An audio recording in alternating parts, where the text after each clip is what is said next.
Depois de convertidos deixamos de pecar? Terceira parte, comentário de Mari Persona.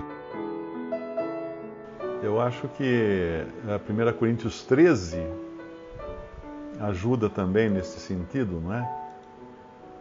Versículo 9, porque em parte conhecemos e em parte profetizamos.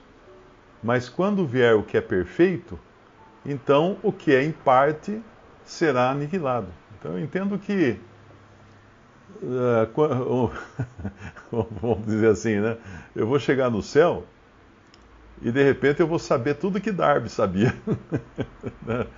Porque não vai ter diferença, não vai ter o que sabe mais, o que sabe menos, não vai ter classes de conhecimento, porque em parte hoje que nós conhecemos também, não temos condições de enxergar a coisa no todo, né?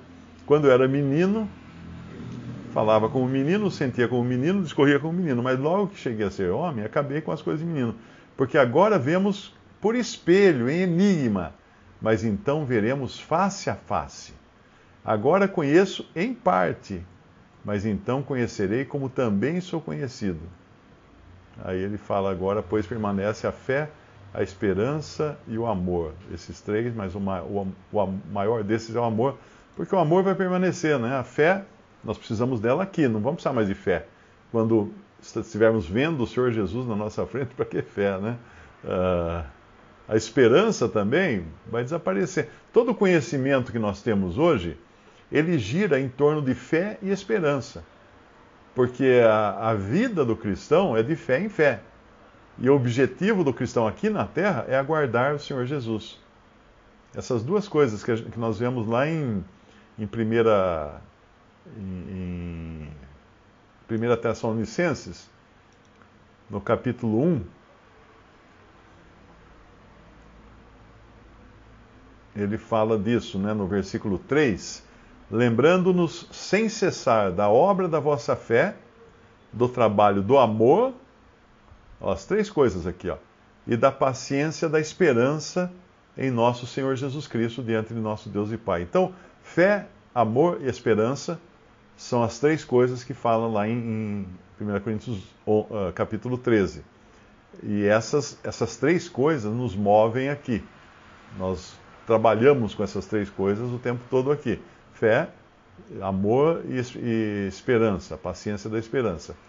Daí no versículo 8, versículo 9, porque eles mesmos anunciam de nós qual a entrada que tivestes para convosco, e como dos ídolos vos convertestes a Deus, para servir o Deus vivo e verdadeiro, e esperar dos céus a seu Filho, a quem ressuscitou dentre os mortos, a saber, Jesus, que nos livra da ira futura. Então, quando estivermos lá, não vai mais ter fé, não vai mais ter esperança, mas o amor permanece eternamente, o amor vai permanecer. Agora, se vai servir o conhecimento que nós tivemos aqui, servirá de algo? Bom, serviu sim, porque é pelo conhecimento que nós tivemos aqui que nós aprendemos a amar mais o Senhor, não é? Mas não que isso seja Por exemplo, eu tenho um grau de conhecimento da Bíblia, não é? Mas pode ter lá uma senhorinha, velhinha, que mal sabe ler, que não conhece nem metade do que eu conheço, mas ela tem uma comunhão com o Senhor que é 1000 vezes melhor que a minha. Então, mesmo aqui, vamos falar assim, então, mesmo aqui o conhecimento pode não ser o diferencial de um cristão, porque Paulo escreveu que o saber ensoberbece, né? A sabedoria, o conhecimento, o saber, né? A ciência ensoberbece. Os coríntios eram os que sabiam muito, mas pergunta se eles estavam vivendo corretamente em comunhão com o Senhor. De jeito nenhum, eles estavam totalmente fora da curva. Agora, aquilo que a gente falou um pouco antes aí, de galardão pelas obras, né? Aquilo que foi bem explicado, né? Que não é a avaliação que nós fazemos das obras que nós fazemos para o Senhor, mas a avaliação que o Senhor faz das obras que Ele preparou de antemão para que andássemos nelas. Porque isso fica muito claro lá em Mateus capítulo 7, quando vem aqueles que falam assim: Senhor, em teu nome nós fizemos maravilhas, em teu nome nós expulsamos demônio, em teu nome nós profetizamos. E o Senhor fala assim: nem conheci vocês. Apartai-vos de mim. Apartai-vos de mim. Ué, mas eles não fizeram obras? Fizeram. Em nome de Jesus, fizeram em nome de Jesus. Fizeram tudo aquilo? Fizeram. Mas não tinha nada a ver, porque não tinham sido as obras preparadas por Deus para eles andarem nelas de antemão. Essa que é a diferença. Então, talvez aqui o que a gente precise mais é discernir o que é obra de Deus. O que é obra de Deus? E pode não ser aquela que está em cartaz no cinema da esquina. Aquela que o mundo considera como sendo a obra de Deus, ou mesmo a cristandade considera como sendo a obra de Deus, né? Pode não ser. A obra de Deus pode ser você lavar a louça da cozinha, você fazer coisas que ninguém vai enxergar, ninguém vai aplaudir, não vai aparecer no jornal, nem na revista, nem na TV, mas é a obra de Deus, porque Ele deu aquela obra para você fazer.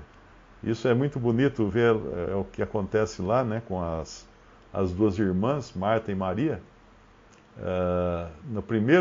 Na primeira cena, nós vemos Maria escolheu a melhor parte, que era ficar aos pés do Senhor Jesus, adorando a Ele, ouvindo Ele, né? Ouvindo Ele. Ela fica escutando o Senhor. Ali era uma obra de Deus. Escutar o Senhor Jesus aos seus pés, uma obra de Deus. E Marta servindo. Bem, o Senhor não fala nada favorável, né? Mas quando nós encontramos o segundo episódio da casa de Lázaro, o que acontece lá? Nós vemos Lázaro à mesa, a cena é Lázaro estava à mesa, Marta servia e Maria aos pés de Jesus, derramava um nardo puro, um perfume nos seus pés, enxugava com os seus cabelos.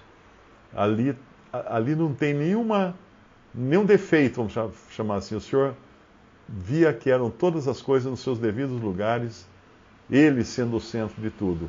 A mesa nos fala de comunhão, Lázaro à mesa nos fala de comunhão, Marta servindo nos fala de serviço, porque o serviço é importante para o Senhor, mas o serviço que é para o Senhor. Porque às vezes nós podemos nos dedicar a um serviço para o serviço. Então nós estamos servindo o serviço, e não servindo o Senhor a quem o serviço deveria ser dirigido. Alguém perguntou aqui se coisas tristes que passamos aqui na Terra, nós vamos lembrar. Eu creio que sim, mas com outra avaliação. Com outra avaliação. Porque mesmo aqui na Terra, eu tenho certeza que você já passou por coisas tristes e que depois você descobriu que elas eram necessárias. Que se não tivesse passado, você teria perdido muito daquilo. Por exemplo, a mulher sofre dores de parto. É triste sofrer dores de parto? Eu não sei, eu nunca sofri. Eu estou de 9 meses aqui, mas ainda não nasceu. É triste, dói para burro, dói para burro. Mas pergunta para uma mãe se valeu a pena. Depois que nasce a criança, ela se esquece das dores de parto, né?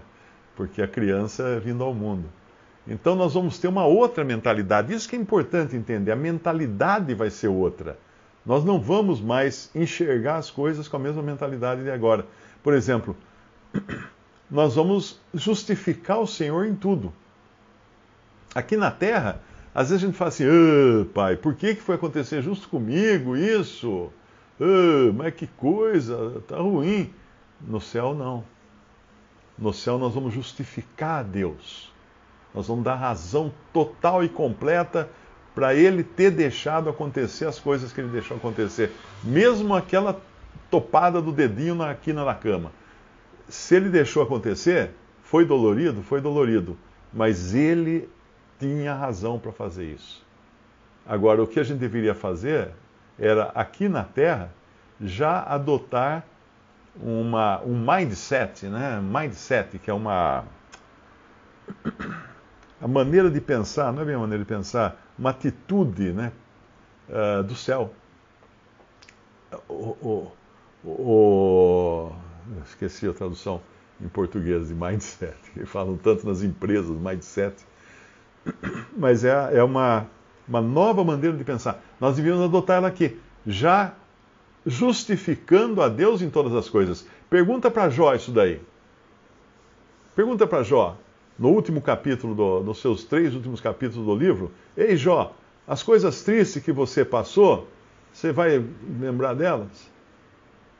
Jó vai falar, eu vou lembrar, porque foi por elas que eu conheci realmente quem eu era, onde estava o meu foco, onde estava o meu orgulho, onde estavam os problemas que eu tinha no meu coração, e conheci quem era Deus. E conheci, não de ele fala assim, eu te conhecia de ouvir falar, agora os meus olhos te veem. Isso era diferente, era totalmente diferente. E ele não tinha ressuscitado ainda, hein? Ele estava na sua carne ainda, e ele estava aqui com a esperança da ressurreição, que é incrível aquele versículo que ele fala assim, quem dera minhas palavras fossem gravadas, não é? Fossem escritas em pedra ou em ferro, não lembro agora como é que ele fala, porque com os meus olhos e na minha carne eu verei. Eu verei. Ele teve uma revelação ali da ressurreição. E nós precisamos lembrar que Jó é o livro mais antigo da Bíblia. Jó viveu antes de Abraão, antes de Moisés. Jó é muito antigo. E ele já tinha revelações que não são as mesmas que tinham depois os outros profetas que vieram, né? Mas ele estava muito feliz no começo. Agora, atente para o detalhe. Quando Jó fala, eu falava daquilo que eu não sabia, né? Eu dizia coisas que eu não sabia, papapá, mas agora meus olhos te veem, e não tinha entendimento em mim, e algumas coisas que ele fala lá no último capítulo. E fica satisfeito. Jó está satisfeito com Deus ali. Agora eu pergunto, Deus explicou para ele, o Senhor explicou para ele o que aconteceu e por que aconteceu? Não. Não explicou. O Senhor não falou para ele assim, olha, Jó, teve um dia que Satanás entrou na minha presença e falou, eu vou tentar Jó, e vai acontecer assim. Depois ele voltou porque ainda queria piorar as coisas para o seu lado e tal. O Senhor não explicou nada para Jó ali no final. Mas ainda assim ele estava satisfeito, porque ele justificou a Deus. Ele considerou que Deus era justo em todos os seus desígnios. E lá no Evangelho fala assim que o filho, como é que é? A sabedoria é justificada por todos os seus filhos. Sabedoria de Deus, né? Ela é justificada por todos os seus filhos. Então não tem falha. Deus nunca falha. Mas teve aquele período que eu passei, não sei o quê. Então, fazia parte. Fazia parte do plano de Deus para você ser o que você é hoje. Eu lembro sempre de um irmão que ele conta do filho dele, né? Que o filho dele caiu em pecado, foi colocado fora de comunhão, etc. E o filho dele um dia reclamou para ele, falou assim, você foi muito severo na minha criação, você foi muito, né, exigiu muita coisa assim, muita severidade. Aí ele respondeu para o filho e falou assim, isso que você é hoje foi por causa da criação que você recebeu. Porque senão você não seria isso que você é hoje. E é difícil você confrontar uma afirmação dessa, né? Porque se eu sou hoje alguém, graças a uma educação severa que eu recebi, como eu seria se não fosse essa educação? Eu não posso saber. Eu não vou saber. Eu nunca vou saber, na verdade. Porque eu só sou quem eu sou porque Deus me trouxe até aqui das maneiras que Ele permitiu na minha vida.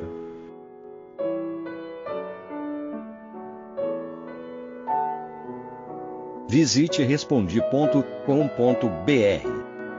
Visite também 3minutos.net.